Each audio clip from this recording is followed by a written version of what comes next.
She said she was too tired to celebrate my birthday, then posted a rooftop photo with the caption, "Glad I spent tonight with people who matter." I called and said, "It's okay, I had a surprise gift for you.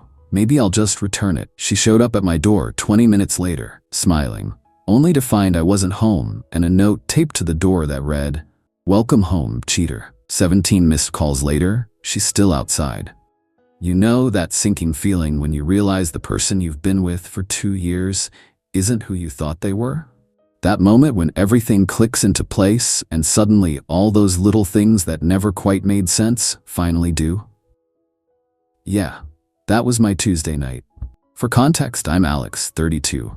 My girlfriend Rachel, 29, and I have been together just over 2 years. We've maintained separate apartments, enjoying our independence, while still spending most weekends together.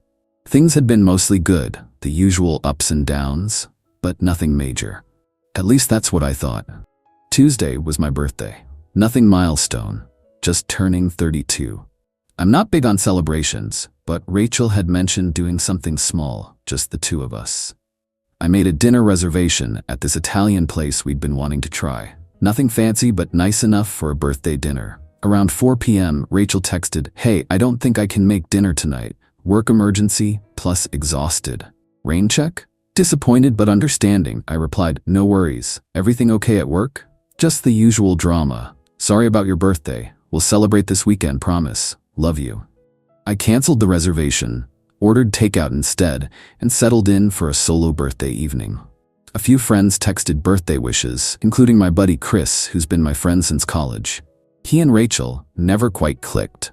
Not hostile, just different wavelengths, but they maintained a polite relationship for my sake.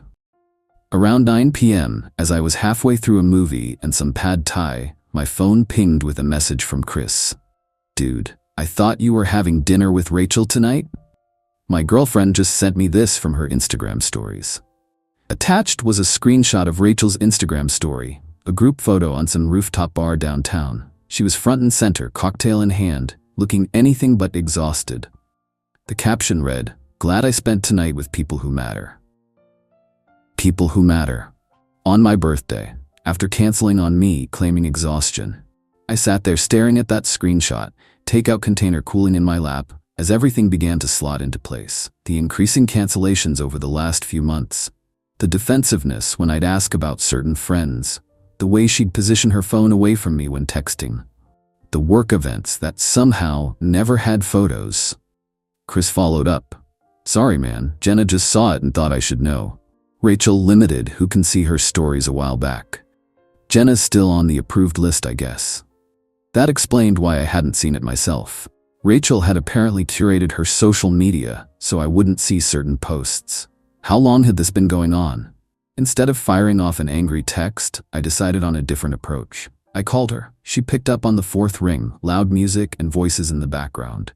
"Hey, everything okay?" She was practically shouting over the noise. "Yeah, just checking in. How's the work emergency going?" I kept my voice casual, curious. "Oh, we just wrapped up. I'm about to head home and crash." The music seemed to get quieter, like she was moving somewhere less noisy. "That's good. Listen, I'm sorry about dinner. It's okay, really. I had a surprise gift for you, actually. Something I've been planning. Maybe I'll just return it." "A gift? For me? But it's your birthday." She sounded genuinely confused. "Yeah, well, it was something special. Doesn't matter now." There was a pause, then with audibly renewed interest. "What kind of gift?" "Nothing important. Get some rest, you sound tired." I hung up before she could respond. 8 minutes later, she texted, "What was the gift?" I didn't respond. 12 minutes after that, "I'm actually feeling better now. Could I come over?" I waited a few more minutes, then replied, "Sure. I'll be here. On my way. 15 minutes tops." The thing is, I wasn't going to be there. I quickly grabbed my keys, wallet, and a notepad. I wrote a simple message, taped it to my front door, and left through the back entrance of my building just as an Uber pulled up out front. Perfect timing. From my car parked around the corner, I watched Rachel get out of her Uber, practically bouncing with anticipation. She didn't look tired at all. She was wearing a dress I hadn't seen before, makeup perfect, hairstyled. Coming straight from a work emergency, right? She walked up to my door, noticed the note, and froze. Even from a distance, I could see her expression shift from excited to confused to horrified as she read the words I'd written. Welcome home, cheater. Yes, I saw the Instagram post. People who matter? Guess I know where I stand now. Don't bother explaining. Your stuff will be in a box by the door tomorrow. Enjoy the rest of your night with people who matter. She immediately started calling me. I silenced my phone and watched as she pounded on my door, peering through windows. After about 10 minutes of this, she sat down on my doorstep, still calling repeatedly, then alternating with texts. It's not what you think. Please let me explain. You're completely misunderstanding. Just answer your phone. This is ridiculous. Over an Instagram post. I started my car and drove to Chris's place, where he'd already offered his couch for the night. By the time I arrived, I had 17 missed calls from Rachel, and about twice as many texts, each more desperate than the last. The next morning, I woke up to another dozen missed calls and a novel's worth of texts. The most recent, I'm still outside your apartment.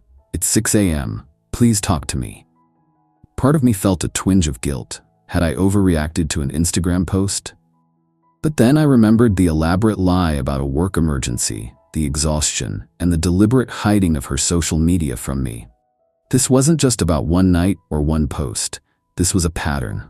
I texted back once. Go home, Rachel. I'll contact you when I'm ready to talk. She replied instantly. Please, you don't understand. Can I please explain in person? It's not what you think. Against my better judgment, I agreed to meet her for coffee at a neutral location, a cafe downtown where we'd be in public. I needed answers, not more lies. When I arrived, Rachel looked terrible, still in last night's clothes, mascara smudged, clearly hadn't slept. As soon as I sat down, she launched into her explanation. It wasn't a date, it was just friends from work. I know how it looked, but I cut her off. I never said it was a date. I said you lied about being too tired from a work emergency, then posted about being with people who matter on my birthday after canceling our plans. That's what hurts. I know, and I'm so sorry. It was stupid. The post was thoughtless. I didn't mean you don't matter. Then why hide your Instagram stories from me? Chris's girlfriend saw it, but somehow I couldn't. You've been curating what I see, Rachel. For how long? She looked down at her coffee. A few months, but it's not what you think. Then what is it? That's when she dropped the bombshell. I've been trying to make you jealous, she admitted, her voice small. Things have felt, I don't know, routine lately. You've been distracted. I thought if you saw me having fun without you, maybe you'd pay more attention? Try harder? I sat back, stunned. So you deliberately asked Jenna to show Chris that Instagram story knowing he'd send it to me? She nodded, unable to meet my eyes. I didn't think you'd react like this. I thought you'd just, I don't know, want to spend more time with me or something. So there was no work emergency? You lied about being tired so you could go out on my birthday, post about it where you knew I'd eventually see it, all to manipulate me into trying harder? When you put it like that, it sounds awful. Because it is awful, Rachel. It's manipulative and childish. If you felt neglected, you could have talked to me like an adult. I tried. You always say everything's fine. And this was your solution? Lying and manipulative games? I shook my head. This isn't how healthy relationships work. I know.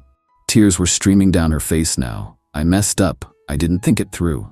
But I love you, Alex. Please don't throw away 2 years over one stupid mistake. It's not just one mistake though, is it? You've been doing this for months by your own admission. Creating fake drama for, what? Attention? To test me? I stood up. I need some time to think about this. All of it. As I walked out, she called after me. What about the gift? Was there really a surprise gift? I turned back. No, Rachel. There was no gift. That was a test. One you failed spectacularly. You canceled on my birthday, lied about why, then came running when you thought there was something in it for you. I blocked her number later that day. Dropped a box of her things with the front desk at her building. It's been 2 weeks now. She's tried reaching out through mutual friends, even showed up at my workplace once. Security escorted her out. Yesterday, I received a handwritten letter in the mail. 10 pages of apologies, explanations, and promises to change. She admitted to having played similar tests throughout our relationship, intentionally mentioning other guys to gauge my reaction, creating fake emergencies to see how quickly I'd respond, purposely posting ambiguous social media content, hoping to make me jealous. The rooftop wasn't even with coworkers. It was with friends who were in on the plan to make me jealous. The People Who Matter caption was deliberately crafted to hurt me just enough to wake me up to the possibility of losing her. 2 years of what I thought was a good relationship, and it turns out I was just an unwitting participant in her emotional games. I haven't responded to the letter. I'm not sure I will. Some betrayals aren't about sex or other people. They're about trust and respect. She had none for me, for our relationship, or apparently for herself. Sometimes the trash takes itself out. All it needed was a little note on the door to show its true colors. Eat it. Thanks for all the comments. To the people saying I should have just talked to her first, I get it, but the Instagram post wasn't what ended our relationship. It was the elaborate lie about why she couldn't celebrate my birthday, followed by the revelation of months of manipulative behavior. When someone shows you who they are, believe them. Edit 2. For those asking about the cheater accusation, may be technically incorrect since I don't have evidence of physical cheating, but emotional manipulation and deliberately hiding things from your partner falls under relationship infidelity in my book. Call it what you want. The end result is the same. Edit 3. Update. It's been a month now. Rachel eventually stopped trying to contact me after I made it clear through a mutual friend that I wasn't interested in reconciliation. Last I heard, she's telling people I was emotionally unavailable, and that's why she had to test my commitment. Bullet dodged.